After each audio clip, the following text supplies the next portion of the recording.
All right, just a quick video here. This is a huge week for the world of sports. I mean, you got so much stuff going on. This is the only, I believe Sunday is the only day out of the year where you're going to get the NBA, NHL, NFL, and Major League Baseball all playing on the same day. On top of that, you got the NBA starting tonight. You got the World Series for baseball starting tonight. So, yeah, I mean, it's just a ton of stuff going on. Very, very busy time in the world of sports. So wrestling's kind of taking a back burner for me right now. But definitely, after the World Series is over, you guys can look forward to a lot of good wrestling videos. There's going to be, best matches of the decade for WWE, PWG, NXT. The pay-per-view, the final pay-per-view rewind for 2012 that I've never done. That's definitely coming. And the television scene with wrestling. Yeah, it's very, very, very chaotic right now. I would say it's interesting on the WWE side of things. I would say it's very, very weird, very, very weird what's going on with WWE. The whole deal with Fox too. It kind of baffles me that Fox is willing to spend that much money on SmackDown. It seems like SmackDown's like the A show right now. But for me, you got AEW, NXT going head to head. That's interesting. But I would say, for this particular channel, you look forward to a lot of AEW stuff. I think I want to keep things simple, and I think AEW is probably the one promotion I'm going to invest the most time in. I could even see myself ordering some of the pay-per-views down the road. So definitely, I think AEW is the place to be right now. It's just exciting what they're doing right now. I think the atmosphere is great. The roster is pretty great. I think they still need to add a couple of more additions in the coming year. But yeah, I definitely like what I'm seeing from AEW. So definitely a lot of wrestling videos will be on the way. But I just want to focus on sports for this video. Very, very busy time. We got the World Series tonight starting, and we got the Houston Astros taking on the Washington Nationals. So is anyone interested in this series? Let me know what you guys think. Is there any interest here from a casual fan's perspective? I hate to say it, but I'm actually pretty interested in this series. I think from a pitching standpoint, if you love great starting pitching, I don't think you'll find a better World Series in baseball history. I really think from a pitching standpoint, these two teams match up pretty well. I mean, you get three great starting pitchers on both sides of the spectrum. So the interesting thing about this series from the national standpoint is, you lose Bryce Harper to free agency. Bryce Harper signs the biggest deal in sports history, $330 million to sign with the Phillies. The reason the Nationals actually offered Bryce $300 million. The catch was the money wasn't up front. He was going to get paid on the back end, at well after until he retired. So that's part of the reason why Bryce didn't sign with the Nationals. But I find it very, very interesting how, Price leaves and then they make the World Series. So imagine how he feels right now. The Nationals the Nationals have been an interesting story. This is a wild card team. They upset the Dodgers. They've gotten really, really big hits out of veterans. Everyone's talking about how baseball is young. Every baseball team wants to get young. And this is a team that's been able to do it with guys well into their mid-30s. Pitching, position players, I mean, you name it. It's been a lot of veteran leadership on this team. And, they go from the wild card game all the way to the World Series. They upset the Dodgers. They shockingly destroy St. Louis. St. Louis could barely I don't even know if St. Louis had 10 hits that whole series. So the Nationals have been a really interesting story. They're probably coming into this. Yeah, they're definitely coming in as the underdogs. I think Evan Roberts said that they're the biggest underdog since 2007 when Colorado played the Red Sox in the World Series. So yeah, you got to go back 12 years ago to find a bigger underdog in the World Series. The Astros, Astros beating the Yankees. The story around the metropolitan area is all about the Yankees and what the Yankees did wrong. But, give credit to the Astros, man. You knew their starting pitching was great. The difference was Astros just got bigger hits in big spots. I would say that. A lot of the Astros lineup towards the end of the lineup really wasn't that great. Altuve got some monster home runs. Correa got some monster home runs. They didn't make as many mistakes as the Yankees. And this, Cole was an animal. The starting pitching was great in my opinion, and the bullpen outperformed the Yankees bullpen.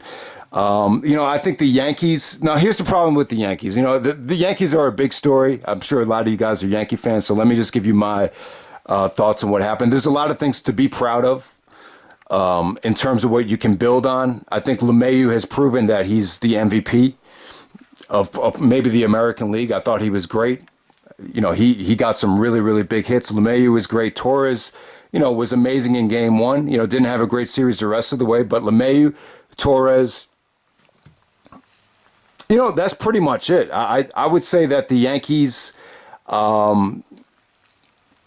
as far as the actual position players go, really, besides LeMahieu and Torres, you really can't say anyone else really lived up to expectations. And it's just a shame that a lot of the guys that really helped the Yankees, get there weren't even a part of this roster. Guys like Luke Voigt, guys like Ford, guys like Talkman. You name it, go up and down the list. There's Frazier. There's so many guys that didn't even see the field that really helped them get there. And I thought that was going to hurt them. I thought that was going to hurt the chemistry. They got nothing out of Stanton. Stanton, just injury after injury, and he wasn't there when they needed him. What can I say about that? From a pitching standpoint, I think Tanaka earned his stripes. Tanaka proved that, he's an amazing postseason pitcher. Paxton, really, you could build on that. That was an awesome victory that Paxton had at Yankee Stadium Game 5. You thought he was afraid to pitch in New York, afraid of the Yankee Stadium jitters, but he went out there and he proved it. He was awesome. So you can build on that. I think they definitely need to add an extra starting pitcher. I think the bullpen came back to bite him in the ass. I think the thing is, whenever you're so reliant on the bullpen, you're relying on so many guys that the chances are really high that, like one of them is not going to have it. And it ended up being Ottavino. Ottavino not having it really bit them in the ass game 2 and I think game 3. And Ottavino really not performing really hurt them. And then Chapman, gives up the big home run to Altuve in the big spot. Chapman didn't do his job after, you think Chapman's going to be Superman every time he gets into the game. And he wasn't. That was a tremendous game that he blew right there, with Altuve hitting the walk-off home run to send the Astros to the World Series. So definitely, man, the World Series, it's going to be great, though. If you love pitching, you love starting pitching, you're going to get some tremendous matchups from Cole, Scherzer, Strasburg, Greinke, Verlander. It's loaded with household names that are Hall of Fame caliber starting pitching. And like I said, I think it's a great story that the Nationals lose their, the highest paid player in sports history at the time, and they still make the World Series. So I think that's an incredible story as well. So hopefully some of you guys will tune in. You got the NBA season starting tonight. Big news with Zion Williamson already going down with the knee injury, a meniscus. They're going to shave the meniscus. He'll be out 6 to 8 weeks. All I'll say about it is this. It's just not a good sign. You're worried about his conditioning. You're worried about how his body's going to hold up in the NBA. And if he's having knee problems already, I think it's going to prove some of the doubters right, So I'm just saying it's not a good sign. I think everyone's hoping that he could bounce back. It's terrible for the television. Pelicans are supposed to get the first game tonight. That game has zero buzz right now because of the Zion injury. But yeah, it was. I didn't give you any thoughts on the NBA. The offseason was. It was a pretty spectacular offseason. It's one of those off seasons where you saw a lot of dynamic duos created. You got LeBron James teaming up with Anthony Davis with the Lakers. You got Paul George teaming up with Kawhi Leonard and the Clippers. You got Westbrook going to Houston, teaming up with James Harden with the Rockets. D'Angelo Russell comes out to Golden State to pair up with Steph Curry. So yeah, out west you got a lot of interesting dynamics. Porzingis teaming up with Luka Doncic. Really just a lot of, big name players going to different places. So for NBA League Pass viewers, if you could still afford the NBA League Pass, I would say it's going to be a really interesting season. I really think it will. I don't think there's any clear-cut favorites. It seemed like every single year people weren't interested because it's Golden State every single year, too predictable. And, you really can't say that this year. I think Golden State's still going to be good. I wouldn't be shocked if they were still, the one of the top 3 seeds in the West. So just look out for that. I think Golden State's still going to be good. I think the Lakers are going to get to the finals, though. I think LeBron's well rested, 35 years old.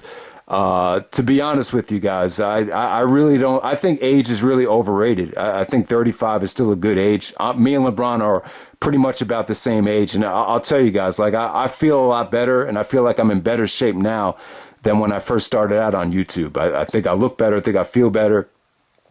I really think that age is overrated. As long as you take care of your body and take care of what you put into your body. Um, I think LeBron has a lot left in the tank, and the key with him is he hasn't had any major injuries. Besides that groin injury last year, but no devastating injuries to the knee. So I think he'll be fine. I really think LeBron is going to be at his best. The ball is in LeBron's hands, and he's got arguably the best player in the league on his side. I mean, there's really no excuses. You're kind of skeptical about how some of the pieces fit, like a Rondo or even like a Kyle Kuzma. It's not an ideal fit with LeBron. That they still probably need to go out there and probably get an extra shooter along with, they got Danny Green, but I think the Lakers still going to probably add some more pieces, but I like the Lakers in the West more so than anybody. The Westbrook and Harden thing, it's a different dynamic now. Both egos are a little bit bigger than they were in 2012, so I'm skeptical about that. Paul George hurt coming into the season. That's not a good sign. I don't know how long it's going to take for the Clippers to get their chemistry together, so I like the Lakers coming out of the West. And I honestly like the Celtics coming out of the East. I think Kemba's a better fit there. I think Stevens is going to do more than he did with less talent. I know they're missing a lot of guys, but I just think the Celtics are just gonna have a better season than they were last year. I think a lot of the pieces are just gonna fit better this time around with Kemba, and plus you got Jason Tatum and Jaylen Brown. They're going to be having, better roles this time. I think Gordon Hayward's actually, he's going to get into his rhythm. So I think the Celtics are pretty much set. So I like the Celtics. Philly's going to be good. The Bucks are going to be good. It's the same story as last year. Sleeper team in the East, I say watch out for the Detroit Pistons. If Blake Griffin and Derrick Rose miraculously stay healthy, and are motivated, I think the Pistons could really surprise some teams. I really do. I think if Blake and Rose were in their 2011, 2012 primes, I think they might be the favorite. If somehow they could turn back the clock and just manage to play smarter and stay healthy, the Pistons would be my sleeper team in the East. But out of all the teams in the East right now, I would definitely say that the Celtics are the team, even more so than the Bucks, even more so than the Sixers. So look out for that. I think it'll be a fun season in the NBA, though, man. A lot of good things to look forward to. Kyrie and Brooklyn. That's another fun situation there. We'll see if Kyrie can build on what the Nets did last year. This time with Kyrie, with clearly as the man, clearly has good supporting role players around him that know their role. So it should be interesting to see what happens with him. But yeah, man, that's pretty much it for the NBA. I mean, there's a lot of stuff we can get into, but I just want to keep this short. As far as the NFL goes, man, it's been a pretty disappointing season for the Jets and the Giants. I mean, it's been pretty much nightmarish what happened with Eli. So I'm just going to move on from there. It just seems to me like, it's going to be, the Patriots again. New England, with, the luxury they have is Brady doesn't make a lot of money. He doesn't take up a lot of the cap space. You got excellent coaching on the defensive and the offensive lines. Yeah, I mean, they're missing Gronk. The Patriots wide receivers, they probably like to, they would have been nice if they could have kept Antonio Brown. But still, New England, it's just a well-oiled machine. You got a quarterback that knows what he's doing. On top of that, you got just incredible offensive and defensive line coaching on both sides of the spectrum. So I think New England's going to be there again. And the NFC, I think it's going to be a four-way race. You got the Saints, who are still clicking on all cylinders, even without Drew Brees. But when Brees comes back, he's going to step in. I don't think they're going to miss a step. So the Saints are good. The 49ers defensively have been incredible. You're worried about them offensively. I don't really know if you could trust Garoppolo in a big-time game yet, but defensively they look spectacular. So you got the Saints, the 49ers, Cowboys. I think Cowboys are going to be fine. I like their weapons. Their offensive line play is incredible. Obviously, they can run the ball. Dak looks even better this year. I know they've had a couple bad games, but I still think the Cowboys will be there, and I think the Rams will get better as the year goes on. This year, they got Cooper Kupp even playing better. Goff is kind of an average quarterback. He's kind of being exposed, but I like their coaching, and they just added Jalen Ramsey, so I think that the Rams will be fine too. So you see a four-way race there in the NFC with those four teams. And yeah, so that's pretty much it, guys. That's the world of sports right there. It's going to be a huge week for sports. So I like the Lakers to win the championship this year. I think this is LeBron's real last chance to. I think if LeBron doesn't win it this year, I think that's pretty much it for him. I think it's age isn't that big of a deal, but still, he's got to get it done now. I mean, I'm saying age is overrated, but it's not that overrated, if you guys know what I'm saying. And, Astros and the Nationals, you know what? I'll pick an upset. I like the Nationals to win. I'm not a big Houston fan. I think I think a lot of those guys like Bregman, I think, they're winners, though. I mean, the Astros, they're a great team. I think that's the main difference between the Yankees and the Astros is the Astros just felt like such a team. They're there with the same guys that were there in the World Series a couple years ago. The Yankees, I think they have to learn a lesson that you can't just, I don't know, like guys like Encarnacion, guys like Stanton. It's kind of like, did you really need to go out and get Encarnacion?